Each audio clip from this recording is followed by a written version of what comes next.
Hello guys, welcome in YouTube channel Maribik ng Meda. So ang ibibidyo ko ngayon, nag-harvest si sir ng litos kahapon. So ayan yung litos namin guys. So ayan o. Hirap ang tanggal guys. So bali sa amin na ito eh. So ayan o, sariwa pa guys.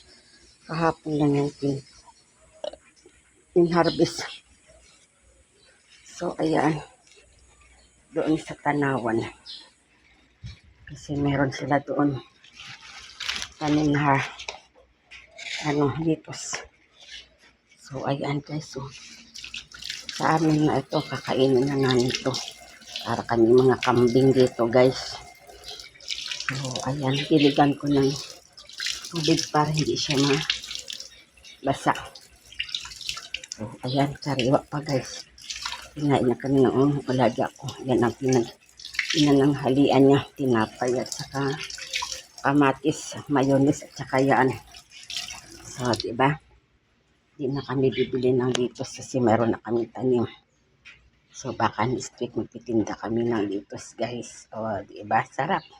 Sariwa pa yan, walang chemicals yan guys. Di kagaya dito sa kabila sa doon. Sa kapitbahay namin dito doon sa may baba. Ang litos nila mapait. Akala mo maganda pero ang pait guys pag kinain mo mapait tapos kulay green ang iyang katas. Kaya hindi kami bumili doon. Kasi bumili ako last year. December. Kasi ilagay namin sa shabu-shabu. So, mura siya. 100. Kaso lang, sobrang pait. Hindi ko nga makain. Parang kasing pait ng ampalaya guys. Pero ito yung sa amin, hindi. Walang chemicals to guys eh. Sariling tanim yan. So, diba?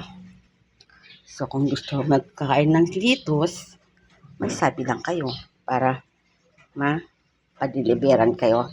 Dito lang sa loob ng sa division paliban lang sa Maynila guys.